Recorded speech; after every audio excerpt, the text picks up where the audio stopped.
Okay, now it's working. Well, welcome everybody. I am Dr. Jen, and this is called Eat Your Damn Food. And I am very happy to have Loree Shrager joining us this evening. And welcome, Loree. I'm really happy to be talking not just to you, but this topic of meditation is such an important one. So thank you so much for being here this evening after a whole day of working and then popping on here as well. Yeah, I am so happy to be here. And what is it called? Eat your damn food? Eat your damn food. Yeah. I like it. Okay. Eat your damn food. And you know what's so cool, Loree? I was saying this to you right before we got on here live, is that I actually didn't meet you psychologist to psychologist. Like I first met you through a dear friend, but I met you when you were not focused on psychology as much. You were focused on teaching yoga and running a yoga studio. And so I would go to your beautiful yoga studio here in Miami, and that's how we first got connected. So you have a Mhm. lot of experience with this topic of meditation, this practice. Yes, yeah, that's right. That is how we initially met, but we have much in common, right? We quickly learned, both psychologists and from Pittsburgh. Woohoo. Yeah. So, yes, and I have to say my yoga and psychology has always been a little mixed, intertwined. I did my dissertation actually on meditation and Mm, relaxation and how that affects stress levels. So I found a way pretty early on to utilize them both, and they go together so beautifully, beautifully. Well, what did you find? Now I'm testing you with your dissertation, but what did you find? So maybe that's even a place we could start, right? Is the power of the practice of meditation and right, you just said it, that it really can affect our stress levels in positive ways. So, what do you think are some of the benefits? Because, like, most of us in today's day and age hear about meditation, meditation, right? And I even Mm. know for myself, like, every speaker, I would go hear all these spiritual speakers, and every single one of them, no matter which tradition, it was like if they had one thing to offer you, they were like, meditate, Mm. meditate. Like that was the one thing they had in common. So, like, why should we meditate, Loree? It's true. Meditation and mindfulness, they're both Mm, like these buzzwords. You hear them everywhere. And meditation can mean so much, and there's so many different kinds of mhm, meditation. The kind of meditation I usually practice and teach is more what's called Vipassana, which is also mindfulness meditation.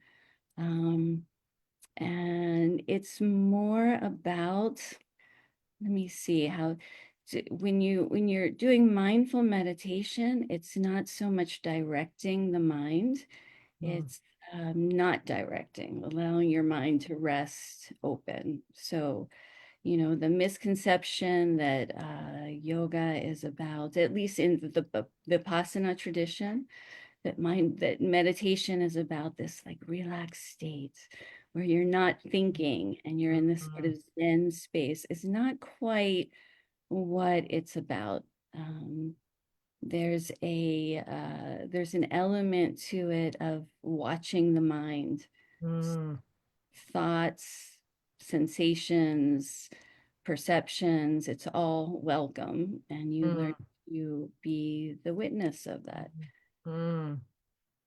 And Yeah. how important that is. Like I was thinking, with the area that I focus on a lot, which is working with people with eating disorders, sometimes there's a disconnect from all of that, right? You want to disconnect from your emotions. I think that's even a big part of what the eating disorder, how it functions. And Mhm. what you're saying with this particular tradition of meditation, it's really having an openness to the all of it. right? Really being able to be with whatever is coming up, whatever's coming up with the mind or the sensations or the emotions. And Loree, if I'm kind of curious, well, also, what would be the benefits? What are the benefits of doing these practices? Because sometimes people are like, even some of my clients are like, oh, why should I do this, Dr. Jen? Like, what is this going to give me if I learn to meditate or I begin to take this on? Like, what do you think starts to happen when we take on this practice? Mhm.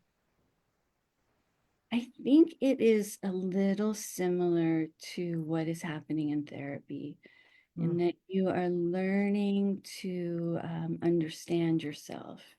You're mm, learning to step mm, back and watch mm, the stories and the editorializing and the grasping towards things and the fear and just the patterns of being. And when you're able to see that, right, it seeps into your life.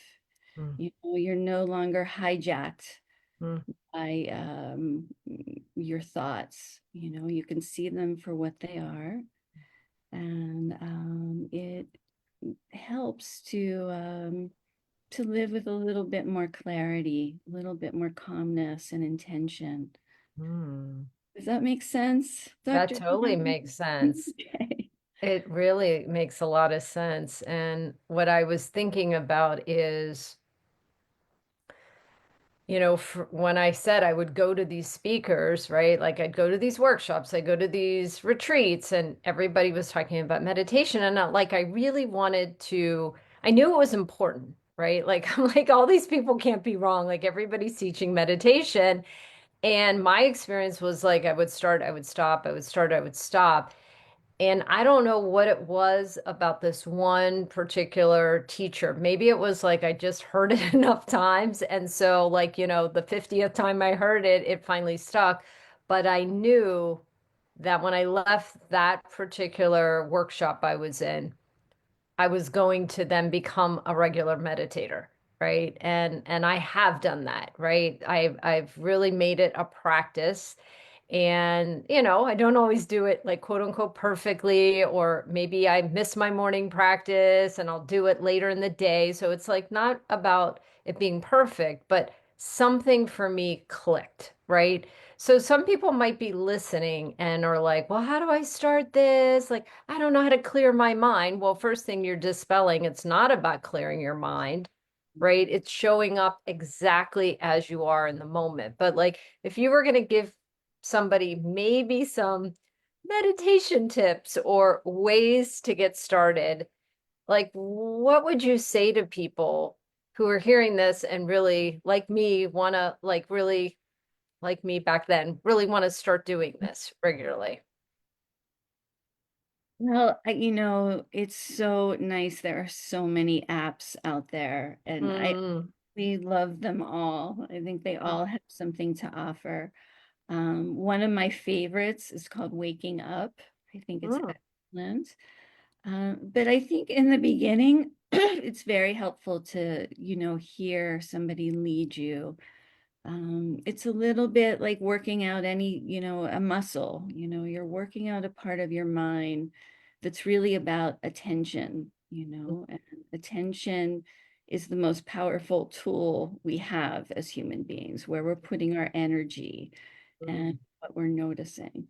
So, definitely something guided to remind you and to kind of give you the ABCs of that. And eventually, right, to seep into life, and you are experiencing things in a more raw, unfiltered way, right? Which is just a beautiful way to live. So I Yeah. love that. So there are these tools that can help us with our practice, these guided, and Mhm. I haven't heard of that one actually. So Mhm. that's a great one. Mhm. So the waking up could be a really good option if you're wanting some guidance. And sometimes that is easier for people. Um, I know for me, what makes it more likely I'm going to meditate is I do it sort of the first thing in the morning Mhm. for me. And I find if I'm like, I'll do it later, like sometimes I do that if I've missed it or maybe I had something early in the morning. But in general, I really have made it like kind of the first thing that I do because then that's one of my tips. It's more likely you're going to do it.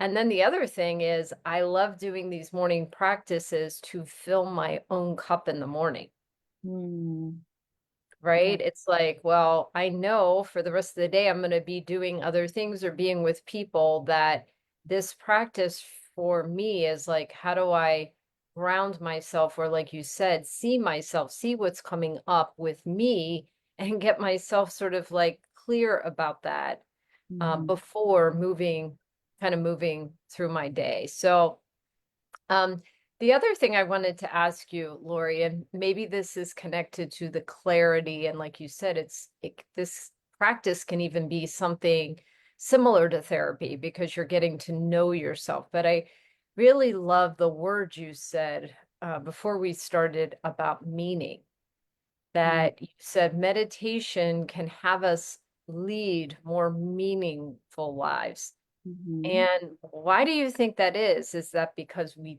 do get to know ourselves more, or we do have clarity, or where we put our attention to, or what's the connection between meditation and meaning?